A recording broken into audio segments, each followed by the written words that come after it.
Vous allez bien, frères et sœurs? Oui? Je peux en être certain? OK. Non pas que je ne veux dire que vous n'avez pas de problème. Mais je veux dire, est-ce que dans votre intérieur, vous êtes en paix? Laissez-moi avec vous faire une lecture ce soir. Je voudrais lire avec vous dans l'évangile de Luc, le chapitre 10.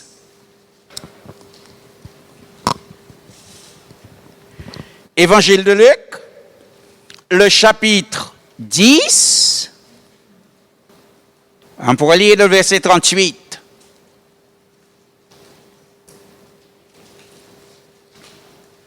C'est l'histoire de Marthe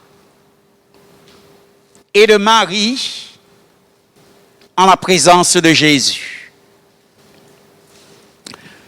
Il nous est dit, pendant qu'ils étaient en route, il entra dans un village et une femme du nom de Marthe le reçut dans sa maison.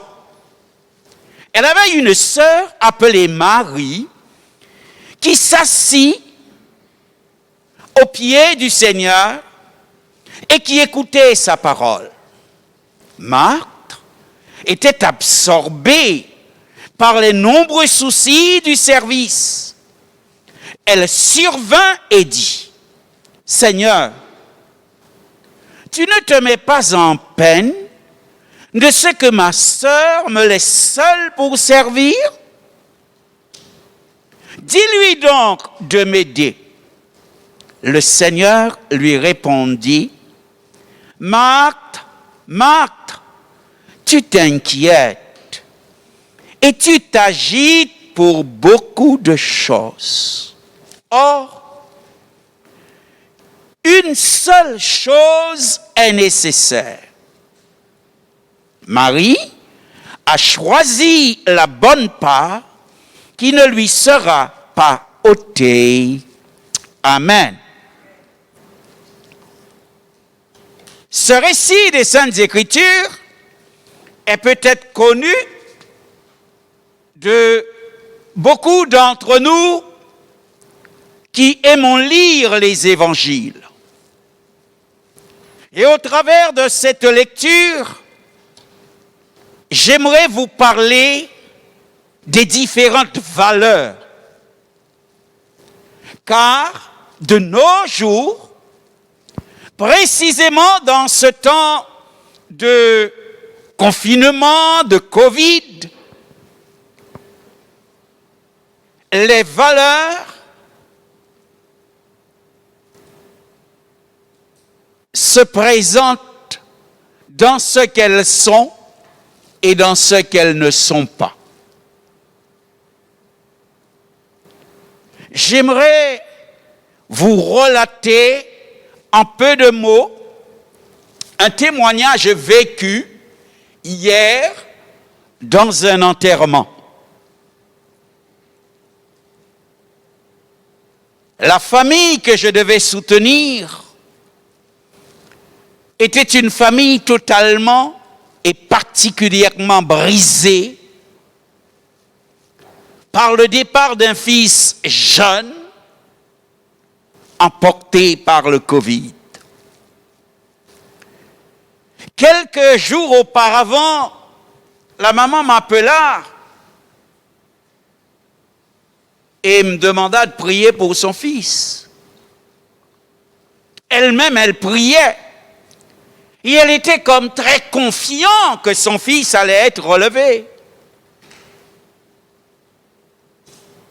Malheureusement, le Covid l'a emporté. Et cela comprend à bousculer son intérieur, à ébranler ses certitudes. Et lorsque j'ai eu l'occasion de prêcher, je leur ai dit ces paroles. Quand nous prions, nous supplions Dieu, nous ne lui donnons pas d'ordre. Dieu est souverain, même si ce fils est mort. Parce que, avant d'avoir prié Dieu, Dieu était amour. Maintenant que la personne est morte, Dieu reste amour. Avant d'avoir prié Dieu, Dieu était juste. Mais après que l'épreuve est venue et fait son ravage, Dieu reste juste. Donc, ce n'est pas l'épreuve qui change Dieu. Car Dieu est le même, hier, aujourd'hui et éternellement. Et j'ai essayé par tous les moyens que Dieu eut mis en mon cœur de les exhorter à prendre courage. Et ce matin, comme je le fais en cas de mortalité, j'essaie de garder contact pendant un temps avec la famille. Vous savez, ça c'est le rôle du pasteur, ou alors l'un de ses collaborateurs se doit de le faire. Et quelle n'a été la belle nouvelle que j'ai entendue ce matin? Pasteur, à cause de votre prédication, un parent s'est converti à donner son cœur à Dieu. Alors je ne vous laisse pas imaginer ma joie de leur dire, voyez-vous, Dieu choisit qui il veut, quand il veut, les moyens qu'il veut pour pouvoir attirer à lui et emmener au salut. Il a plu que par la mort de cette personne qui vous a causé tant de dégâts dans votre cœur, qui est pour vous dans votre famille une soustraction, il a plu à Dieu d'en faire une addition pour le ciel. Car il a emmené quelqu'un de plus dans le royaume. Et c'est pourquoi je voudrais vous dire, Dieu reste souverain. Et essayez, vous qui êtes avec moi cet après-midi, de comprendre le fonctionnement, de comprendre le dessein de Dieu, de comprendre ce que Dieu veut. Oui, toutes les valeurs ne se ressemblent pas. Nos autorités politiques même nous ont parlé de choses essentielles et de choses non essentielles.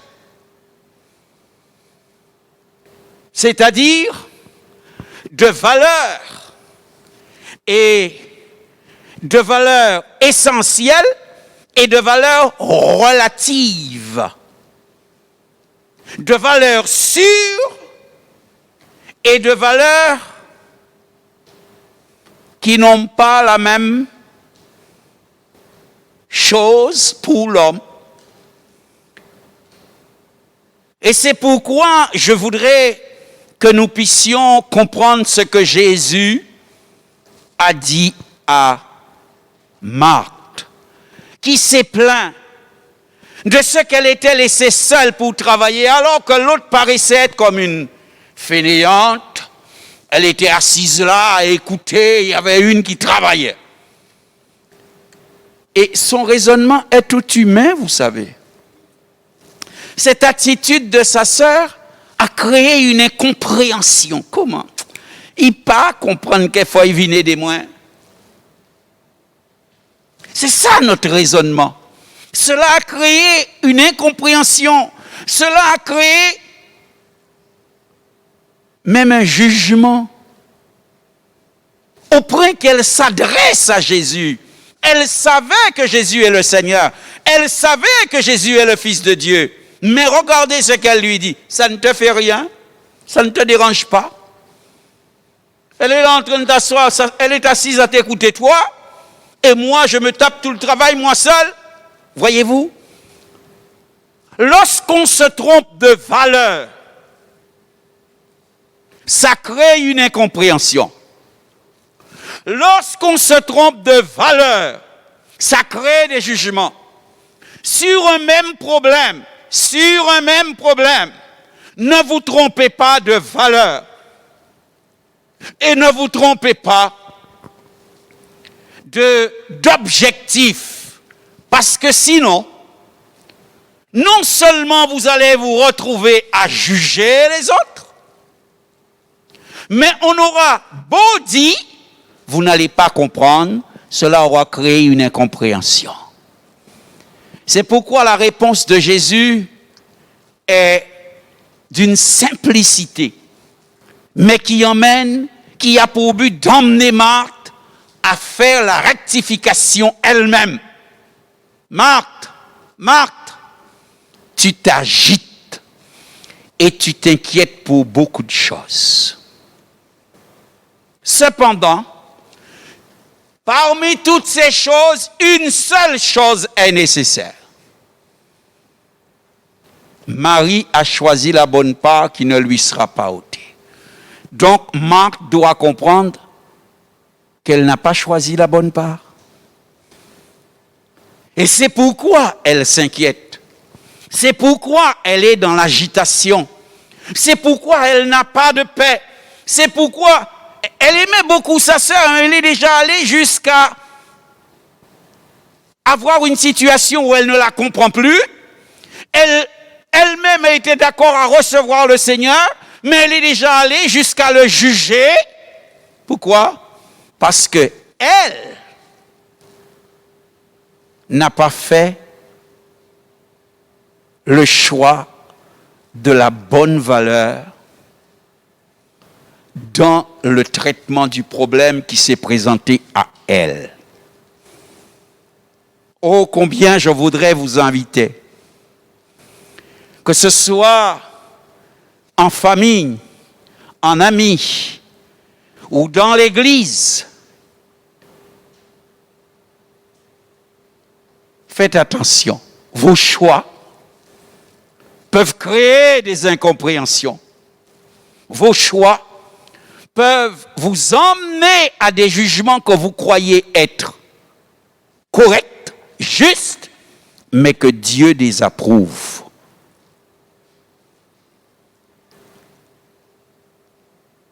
Marthe avait choisi les valeurs relatives, les valeurs secondaires, et Marie avait choisi la valeur essentielle. L'essentiel est toujours plus important que ce qui est relatif.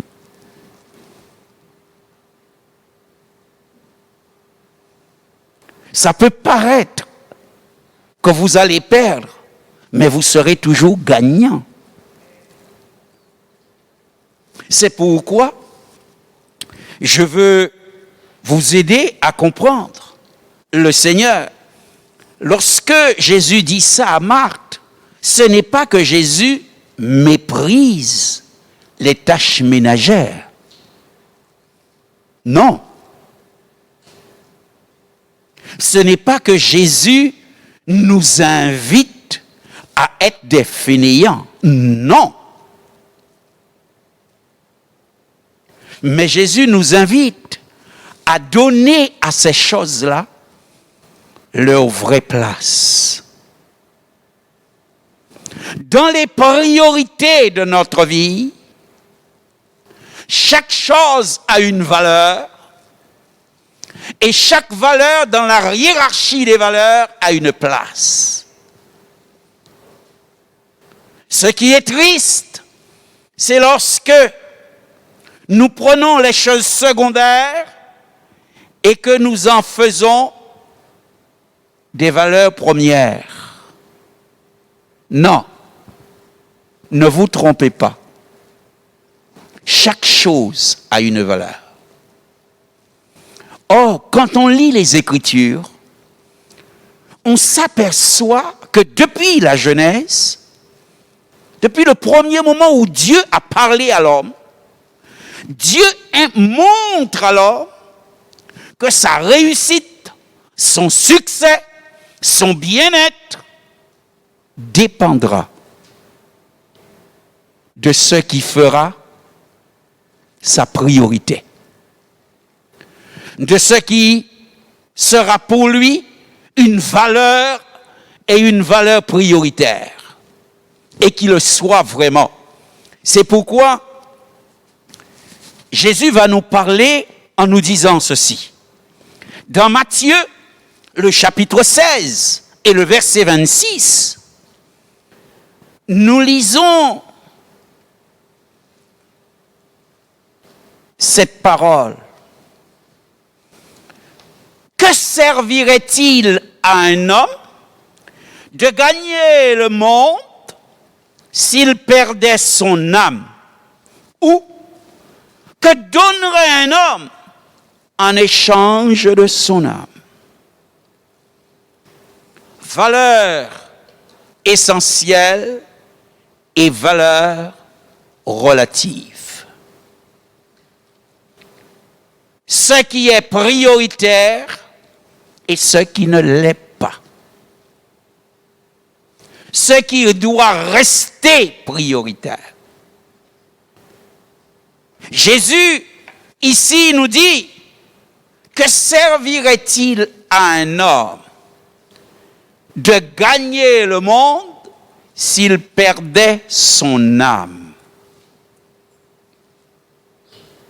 La question est posée et en même temps, la chose est dite, la solution est donnée. Que servirait-il à un homme de gagner le monde s'il perdait son âme? Comme pour dire, gagner le monde et perdre son âme, c'est une mauvaise chose. C'est avoir fait un mauvais choix.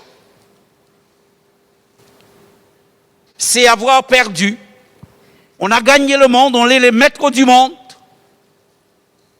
mais on a perdu son âme.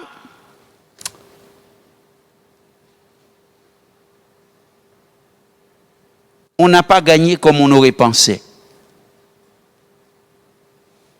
Parce que celui qui gagne le monde, c'est-à-dire qui donne sa priorité au monde, aux choses du monde, celui-ci va s'attacher aux choses du monde. Et Dieu et les choses de Dieu seront pour lui secondaires. Mais lorsque Jésus est venu montrer le mode, la qualité de vie, il nous laisse comprendre, et il le dit ouvertement, que choisir le monde sont des choses, c'est quelque chose qui regarde aux intérêts à court terme, aux intérêts immédiats. Et il dit que le résultat de cela, c'est une éternité, écoutez bien, c'est une éternité dans la souffrance où les vers ne meurent point, où il n'y a jamais de répit.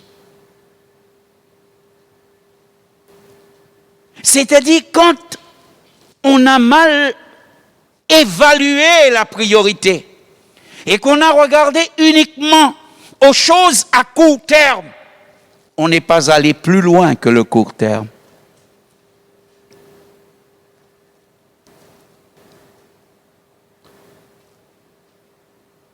Donc si on fait une erreur, on ne sait pas voir l'erreur. Quand on la verra, il sera déjà trop tard. Que servirait-il?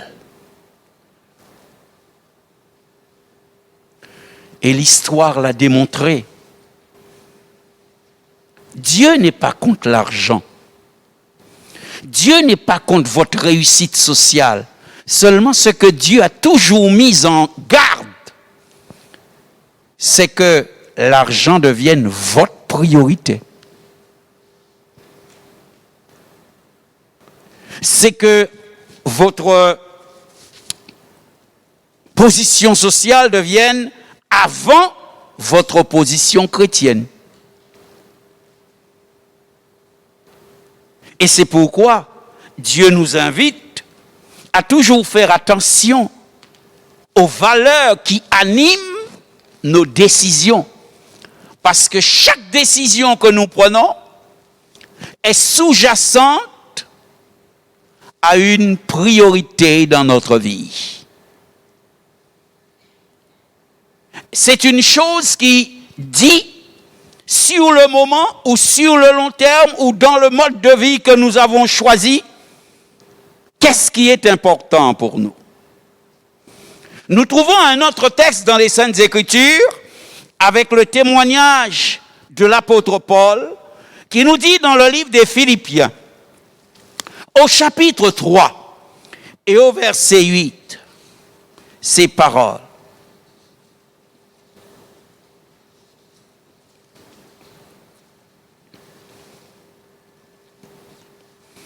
Il dit, je regarde toutes choses comme une perte à cause de l'excellence de la connaissance de Jésus-Christ, mon Sauveur, pour lequel j'ai renoncé à tout et je les regarde comme de la boue afin de gagner Christ. L'apôtre nous montre ici ce qui conditionne son choix, ce qui fait sa priorité, ce qui pour lui est valeur essentielle et valeur relative. Pourquoi il parle ainsi? C'est un homme qui avait une position. Sur le plan religieux, c'était quelqu'un de reconnu, de respecté, quelqu'un de très apprécié. Il était juif, ce qui dans sa communauté voulait dire beaucoup de choses, parce que les autres nations étaient des nations méprisées. C'était un homme sur lequel on pouvait compter, il était zélé. Mais le jour où il comprit qui est Jésus-Christ, et que s'il continuait à considérer ces choses-là l'auraient empêché de saisir, d'accepter, de suivre Christ. Il dit, j'ai préféré regarder ces choses-là comme de la boue pour saisir l'excellence de Christ. Ce qui permet que nous puissions faire les bons choix. Ce qui permet que nous soyons OK dans les échelles de valeur, c'est avant tout comment nous considérons Dieu et sa parole. Parce que les choses matérielles, écoutez-moi bien, les choses matérielles sont de valeur relative. C'est-à-dire, vous pouvez en posséder aujourd'hui et demain ne jamais plus en posséder. D'ailleurs, quelqu'un a montré ce que c'est. C'est Salomon. Salomon dira, j'ai donné à mes yeux tout ce que mes yeux voulaient. J'ai donné à mon cœur tout ce qu'il m'avait inspiré. Ah. Il avait de l'argent, il pouvait. Il s'est payé tout. Jusqu'à avoir la folie d'avoir ce que l'on pourrait appeler une sorte d'harem avec 1000 femmes. Il y en a qui sont là qui ne le connaîtront jamais. Seulement, ce sont ces femmes. Il les a voulues, il les a eues. Il n'ira jamais vers elles. Mais il les veut là. Il a voulu construire de grandes maisons comme jamais les nations n'avaient construit. Il s'est construit une maison comme cela. Il a voulu avoir plus que ses serviteurs, soit aussi puissants et aussi riches que des rois. Il les a comblés. Ses serviteurs à lui. Il avait les femmes qu'il voulait. Et un jour, il s'est assis pour regarder ce que pendant ces 40 ans, il l'avait fait. Et il s'est dit, à la conclusion, j'ai eu ça, j'ai voulu ça, j'ai eu ça, je l'ai. Mais il dit après tout cela n'est que vanité. Vanité des vanités et poursuite de vent. C'est comme si, dit-il, j'avais passé ma vie à courir après le vent. Est-ce qu'on peut saisir le vent? Non. Eh bien, c'est ce dont il faisait. Il a fait comme conclusion. Il avait passé sa vie à courir. Il a cru que le bonheur était dans ces choses-là. Il a cru que la satisfaction était dans ces choses-là. Il a cru que la réussite, c'était cela. Et il finit par dire, mais je me suis trompé. Mais c'est grave, vous savez. Quand on s'est déjà investi autant, et près de 40 ans, 50 ans après de dire, en fait de chemin, moi, c'est pourquoi ne vous trompez pas. Les valeurs matérielles sont relatives, mais les valeurs spirituelles sont des valeurs essentielles. Elles sont essentielles parce que ce sont elles qui donnent un vrai sens à notre vie. Ce sont elles qui donnent un vrai sens à ce que nous faisons. Ce sont elles qui nous permettent, tout petits que nous sommes, d'être des ouvriers de l'éternité. C'est pourquoi il vous faut apprendre à revenir à Dieu et à sa parole pour être conduit dans et vers ce qui est absolu. Cessez de courir et de choisir les choses relatives, mais revenez à Dieu pour que vous puissiez découvrir ce qui est absolu. C'est pourquoi Jésus, dans l'évangile de Matthieu, au chapitre 6 et au verset 33, va nous montrer que le but de Dieu est de nous amener à percevoir ce qui est essentiel pour le placer ensuite à la tête des listes de notre priorité. Dieu veut nous aider à comprendre ce qui est essentiel afin que nous puissions ensuite faire de cela la priorité des priorités dans notre vie. Dans Matthieu, le chapitre 6 et le verset 33, le Seigneur dit, « Cherchez premièrement le royaume et la justice de Dieu. Et toutes choses vous seront données par-dessus. » Voilà comment Dieu, lui, il place les priorités. Lui qui a créé l'homme, qui sait ce qui est bon pour l'homme, il lui dit, voilà, ce qui est essentiel, ce dont tu as besoin, c'est de chercher premièrement le royaume et la justice. Et la justice. Trouver, saisir, recevoir la justice qui vient de Dieu. Être justifié par Dieu. Parce que la Bible dit, il n'y a aucune condamnation pour ceux qui sont justifiés par Dieu. Nos fautes passées peuvent être énormes. Les gens peuvent être au courant et montrer du doigt tout ce que nous avons fait. Et dans le monde séculier, ça peut porter le qualificatif de mauvais. Mais quand Dieu nous a pardonné, il nous a pardonné. Parce Parce que quand Dieu nous pardonne, il nous offre sa justice.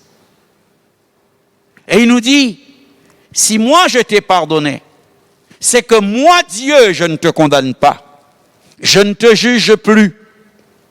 Qui peut te juger? Vous savez, c'est l'histoire de cette femme qu'on a emmenée là vers Jésus. On lui dit, mais on vient de la surprendre là. Le dommage, c'est qu'on n'a emmené que la femme. On l'a surprise en flagrant délit d'adultère. Moïse, dans la loi, nous a dit, une telle femme, elle ne doit pas vivre, il faut la lapider. Et chacun est venu avec sa pierre. Parce que elle est digne de mort. Oui, ce qu'elle avait fait était mauvais. Oui, c'était la transgression de la parole de Dieu. Mais que fera Jésus? Il est venu pour pardonner ceux qui ont transgressé la parole. Alors Jésus la prend sous sa protection et pardonne son péché.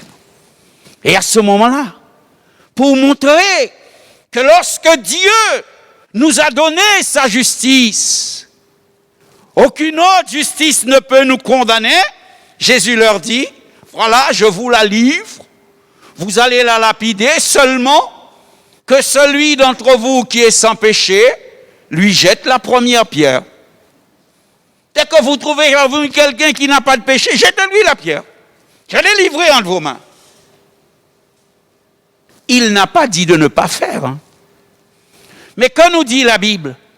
Tous, depuis le plus petit jusqu'au plus grand, chacun s'est rappelé de sa faute. Et regardant la femme, a jeté sa pierre et s'en est allé. A jeté sa pierre et s'en est allé. Comme quoi, lorsque Dieu nous justifie, il n'y a aucun jugement qui peut nous atteindre. Il n'y a aucune condamnation pour ceux qui sont en Jésus-Christ. Valeur relative et valeur essentielle. La justice de Dieu est une valeur essentielle pour nous. Non seulement elle nous garde d'ici-bas, mais encore, elle nous évite le jugement éternel. Puissiez-vous apprendre à aimer ce qui vient de Dieu. Voyez-vous, Jésus, pour nous apprendre les valeurs essentielles et les valeurs relatives, va dire quelques paroles et je voudrais juste lire quelques textes des Saintes Écritures à ce sujet pour vous. Dans l'évangile de Luc, le chapitre 12 et le verset 20, cet homme qui disait qu'il s'était amassé beaucoup de biens et qu'il en avait pour des années, la Bible dit, dans cette nuit où il se disait cela, Dieu lui dit, insensé, cette nuit même, ton âme te sera redemandée. Et ce que tu as préparé, pour qui sera-t-il? Tu as fait de cela ta priorité, amasser des biens, gagner. Et au jour où tu t'assieds pour dire, ah, bien travaillé à l'air, Dieu passe et te dit, insensé. Cette nuit, tu vas mourir. Et Dieu lui pose la question, mais elle est cruelle, elle est terrible. Et tout ça, on ramasse là, c'est pour qui, mon? Puisque on soit là, on va partir, on va quitter tout ça. Tu avais fait de cela ta priorité, tu avais fait de cela ton essentiel, mais maintenant tu vas partir et tu vas quitter ton essentiel.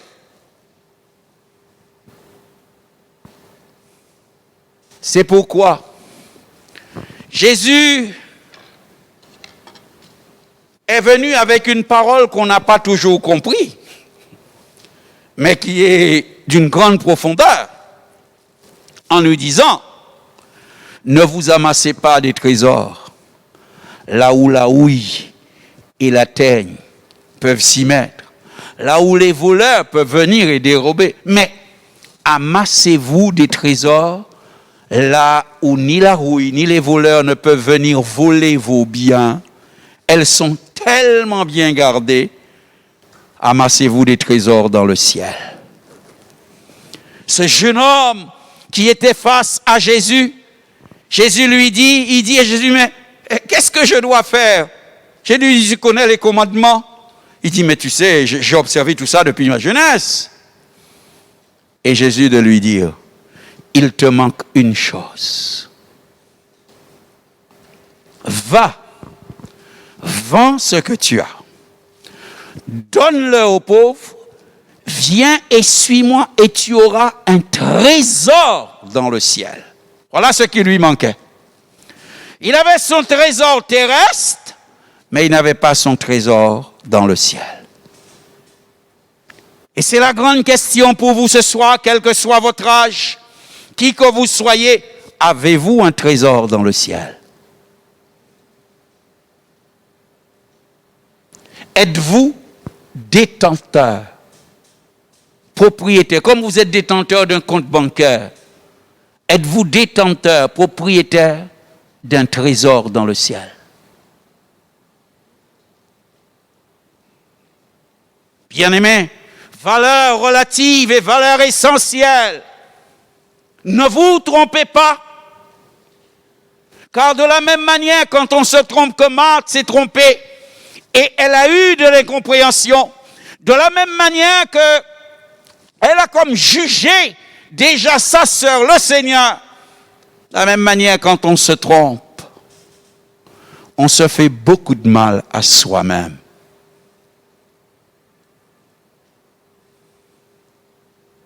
Dieu est souverain. Il est maître. C'est lui qui a décidé ce qui sera essentiel et ce qui ne le sera pas pour nous. Voyez-vous, Pierre va nous parler de choses essentielles dans les choses que nous vivons ici-bas. Et que nous ne comprenons pas toujours. Je vous parlais de cette famille. La souffrance ravageait son cœur. Parce qu'on ne s'attend pas et ça nous tombe dessus, c'est normal. Mais Dieu sait ça. Et il nous invite à considérer ces choses-là.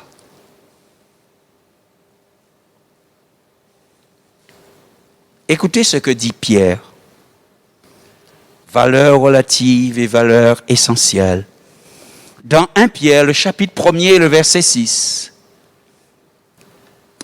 Il est dit, parlant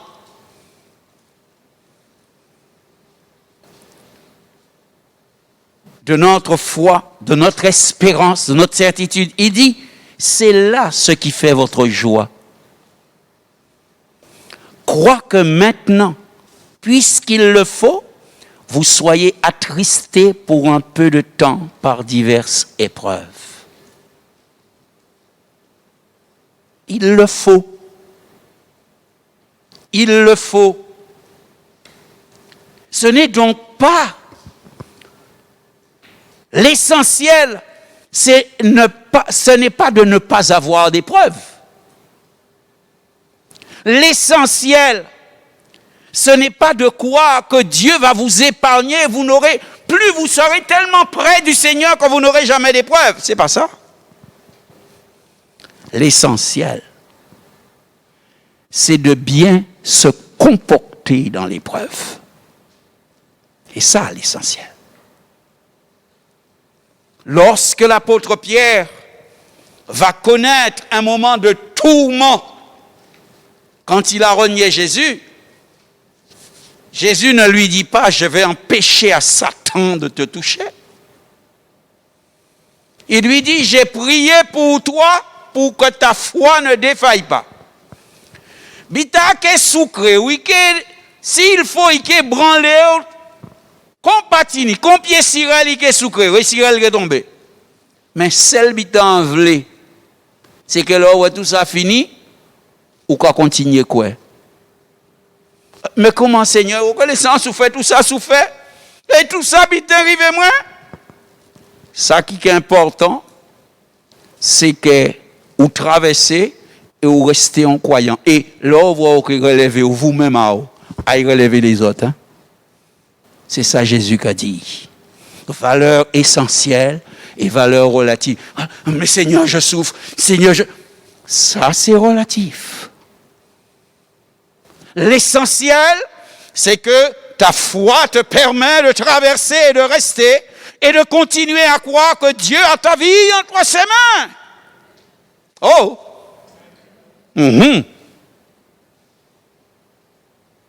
Ça pas facile. Oui, frères et sœurs. Et toute la question du Covid, c'est ça. Comment on va traverser?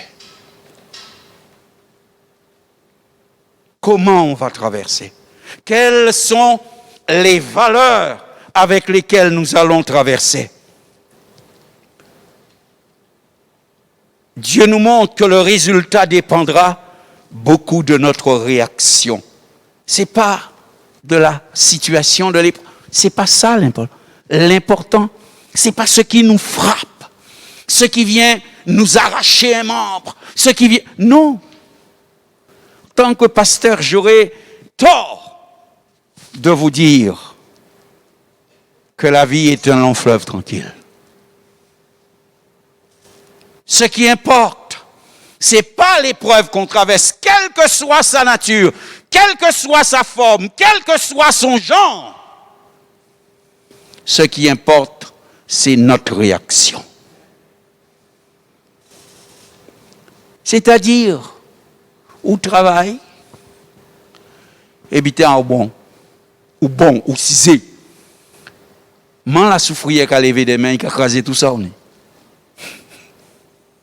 Faut rester zen, qu'on vous en bon matin là. Hein? Je ne vous dirai pas zen, quand dire ça à la maman Marguerite, ou zen. Eh bien, maintenant, tout le est écrasé. Faut rester zen. Pourquoi?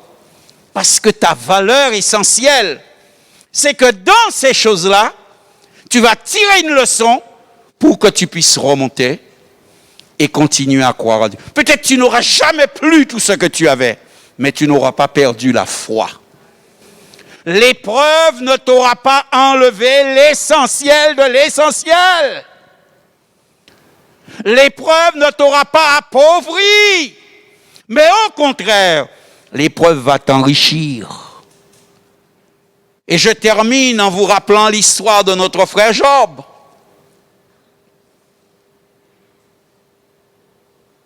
Le gars était un pieux de pieux. C'est-à-dire quelqu'un qui aimait Dieu, mais avec chaque fibre de son être. Ce n'est pas seulement sa langue, c'est tout son être qui aimait Dieu. Et Dieu le savait. Et un jour, Satan vient lui dire, bon, d'accord, vous l'aimez où? Mais on savent moins, on peut tout voir en manière, puis arrêter un où. Dieu sait que Job est attaché à l'essentiel. C'est l'essentiel qui compte pour lui. Satan a dit, moi, en 7 ans, vous croyez ça, mais souvent on commence à jouer un pied aïe, il a oublié l'essentiel à Olaza. On dit, bon, moi, en 7 ans, on connaît pied aïe. Quand nous avons payé ou que pède, roulez, celle qui est en bas au doigt, c'est tuer. Vous ne pouvez pas tuer, en bas au doigt là ça. Vous voulez faire l'entourage, vous voulez essayer de jouer cristal éveil, ça c'est affaire. Mais en bas au doigt tuer. Satan est content. Il réfléchit, il dit qui j'en a fait Bouglafa. On nomme comme ça. Fan fait un bitin pour moi casser un seul coup. Et il met ton plan en action. Il dit à donc seule journée, faut y perdre tout. Vous imaginez quelqu'un qui a 1000 paires de bœufs et qui pète tout en seul jour. Il tenait 700 cabrites, il pète tout en seul jour. Il tenait d'autres butins, bouquettes, il pète tout son seul jour. Mais plus, il y a 10 timoun. 10 timoun là, mort, même jour là, dans le même problème. Alors, bon, problème là, c'est que toujours il y a un monde qui vient dire, ou savent, tel bitin passé, nous pète toutes ces bouquettes là. Nous pète toutes ces bœufs là. Nous pète toutes ces cabrites là. Et puis l'autre là qui arrive, il peut souffler pour bouc. L'autre là qui arrive, toutes ces timoun là mort, oui. Vous savez, quand vous prenez un coup comme ça, après, il y a un qui mort. 10. Valeurs essentielles et valeurs relatives. Vous restez un petit moment, qu'on n'importe qui nomme tes fait, il pète la parole. Il peut ça au capidi. Et on l'a du bout. Il dit, écoutez, tout ça en tennis, c'est bon Dieu, il est bon moi. Il bon moi, il prend, qui n'ont à l'éternel béni. Et la Bible dit, en cela, Job ne pécha point et il n'attribua rien d'injuste à Dieu. Parce qu'il aurait pu dire, mais Dieu qui a le pouvoir d'empêcher de faire, il aurait pu empêcher ça. D'accord, il prend toutes ces bêtes-là, il prend tous ces biens-là, mais c'est Timoun-là. Il aurait pu se fâcher. Mais sa valeur est tellement vraie que l'épreuve, sa valeur essentielle, c'est spirituel. Que l'épreuve telle qu'elle est, quelle que soit la manière qu'elle est, l'épreuve ne détruit pas sa foi. Oh, il va souffrir comme n'importe quel être humain. Rassurez-vous, il va souffrir. Parce que la Bible nous dit, il aux abras, il trouvait un ulcère, pas ni remède, il va pas faire. Alors, il prend un morceau cruche, un morceau vase en thé, et il a gratté quoi. C'est tout ces remèdes. Là, il finit de gratter, on va imaginer qui j'ai c'est pour s'en mettre en l'air. Les bits à où, point encore, il a où, mettez, il a gratté encore. On va laisser ça imaginer. Il souffrait, mais il n'a jamais renié son Dieu. Il n'a jamais baissé dans la foi. Au point que sa femme lui dit, attends, nous voulons faire comprendre que bon Dieu pas te protéger, bon Dieu pas te éviter nous ça. Regardez-moi, moi, je ne peux pas vrai au qu'on y est là. Ou pas marier moi, quoi pas marier moi après là? Maudit bon Dieu est mort. Ça qui est préférable, qu'il continue à souffrir comme ça. Il regarde madame là et il dit, femme, c'est que tu n'as rien compris des choses de Dieu. Comme si le bien ou le mal ne pouvait venir ou être autorisé par Dieu. En passant dans quelle école de théologie il est instruit? Mais il avait compris les choses. Je ne sais pas qui était son pasteur, mais il avait compris les choses. Je ne sais pas à quelle église qu'il faisait partie, mais il avait compris l'essentiel des essentiels. C'est Dieu et qu'il ne doit jamais le perdre. Même pas en disant une parole injuste. Même pas en disant une parole injuste. Permettez-moi de vous demander, parce que je termine là, quelles sont vos valeurs? Quelles sont celles avec lesquelles vous vivez? Quelles sont celles avec lesquelles vous traversez la vie? Elles sont essentielles? ou elles sont relatives? Quelles sont celles qui font partie et qui sont vos priorités?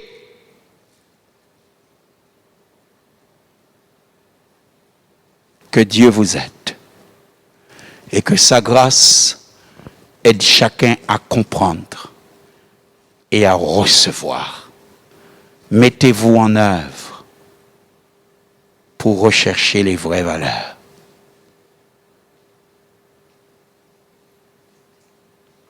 Que Dieu vous bénisse, que son nom soit glorifié. Inclinons-nous ensemble et prions le Seigneur. Nous te savons fidèle, mais combien nous avons besoin d'avoir une foi saine, dépouillée des erreurs de la compréhension humaine, une foi libérée des suggestions du diable et des moyens qu'il emploie, afin que, Seigneur, nous puissions nous attacher aux choses invisibles, afin que par ta grâce, ton essentiel soit notre essentiel, et que tes priorités soient tes priorités. Que toi et nous puissions vivre dans une véritable cohésion, et qu'il y ait une cohérence totale de ta volonté au sein de ton œuvre, au sein de nos familles et en nous-mêmes. Que nous ne soyons pas des contradictions pour nous-mêmes et avec nous-mêmes. Nous prions ce matin, ce soir, bénis chacun et sanctifie ton nom, Seigneur, au nom de Jésus. Amen.